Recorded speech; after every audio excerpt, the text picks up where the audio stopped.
Белите нощи на Разград, фестивал на материалното и нематериално културно наследство, отново ще предложи на разградчани и гостите на града разнообразна програма на 23 и 24 юни. Това обяви на пресконференция кметът на община Разград Добрин Добрев. В понеделник от 14 до 18:30 художествена галерия професор Илия Петров ще работи с вход свободен, където жителите и гостите на града ще могат да разгледат изложба Лудогорие. С начален час 17:30 в двора на къщата музей Станка и Никола Икономови събитието ще бъде под надслов "Любовта на големите".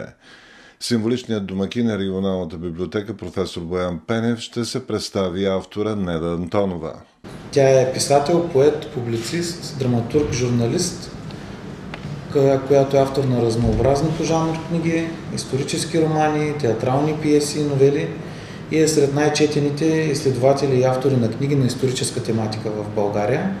Тя ще представи последната си книга "Моят любовен август", като музикален нюанс на събитието ще представя школата по изкуства Enjoy Music.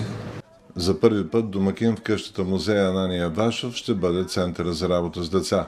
Събитието "Блясък от кристал и талант" е с начален час 19 часа. Талантите от Центъра за работа с деца ще оживят градската среда със своите бутикови изпълнения, а на финала ще бъдат връчени награди и ще бъдат изпратени тазгодишните абитуриенти от различните школи на Центъра. Изложбата, която посетителите ще имат възможност да видят безплатно в първата бяла нощ, е изложба на минерали и полускъпоценни камъни от фонда на Регионален исторически музей Кърджали. В 20:30 артистите от Театрално-музикален и филхармоничен център Разград ще посрещат гости в ролята на символичен домакин в етнографския музей. "Омагьосани билки, балканска енюва нощ" е заглавието на символично танцова история, която преплита езически корен на Енев ден, събирането на билки, женската магичност, както и общите елементи в българската, турската и ромската народна традиция, свързани с слънцето, природата и любителството. Тази година посетителите ще могат сами да си направят своя еневденски амулет и традиционно да пречистят телата и умовете си, като прескочат символично горящият огън. За втора поредна година вечерната разходка ще продължи по нетрадиционен начин. Миналата година беше посветено последното събитие от първата бяла нощ на часовниковата кула. Тази година ще се посвети на сградата на ГПЧ, която чества 140 години училищна сграда. В 21:30 символичният домакин ще бъде Народно читалище "Развитие 1869 година", чрез своите формации, като гостите ще бъдат посрещнати в артистично приключение "Огледала на времето". Традиционно втората бяла нощ на Разград, 24 юни, вторник, ще посрещне гости на територията на археологическия резерват Абритус.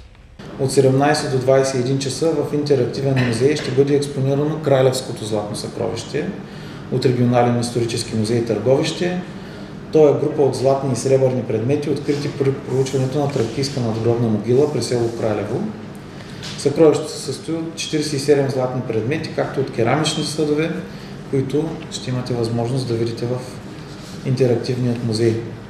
В 21:30 на Вила Урбана започва спектакълът "Абритус. Полет над времето". Той ще бъде съчетание от музикални изпълнения на съвременния артист, явление на новата българска поп-сцена Роби и неговата група. Той има отличителен глас, модерно звучение, автентичен стил, привлича все повече вниманието на българската публика и в момента негова песен е на върха на класациите в БГ Радио. Кулминацията на вечерта ще бъдат ефектните въздушни акробатики на артистите от Нов цирк. Луиза Душкова е създател на първата българска циркова академия и основател на най-голямата компания за перформативни изкуства у нас Нов цирк. Заедно със своя екип от виртуозни акробати ще представи въздушно-акробатичен спектакъл, специално адаптиран за уникалната атмосфера на Вила Урбана. Ще имаме възможност да видим суейпол цветя, които не са просто конструкции, а вълшебни люлеещи се пилони, извисяващи се на няколко метра височина, върху които артистите танцуват със силата на вятъра и елегантността на цветя. Тези цветя са използвани в спектакли на Цирк дю Солей и на световни сцени като Формула 1, Световното първенство по футбол, арт събития в Дубай, както и на редица елитни фестивали в Европа. И специално такива съоръжения ще бъдат изградени за пространството в Разград с внимание към детайла и любов към изкуството. Разбира се, това няма да бъде всичко, което ще ви предложим на Вила Урбана. Ще последва след това вълнуващо изпълнение грандиозно пирошоу, нестандартно, завладяващо, с огнена хореография и светлинни ефекти, които ще озарят Вила Урбана и ще запечатат вечерта в съзнанието ни. Очакване не просто представление, а магия, каза кметът Добрин Добрев. И имаме амбицията тази нощ да се помни така, както се помняше миналата година уникалното дрон шоу. Така че искаме още веднъж да поканим всички жители и гости на Разград да посетят и двете бели нощи. Смятаме, че ще ви представим уникална културна програма, такава каквато всички наши съграждани заслужават.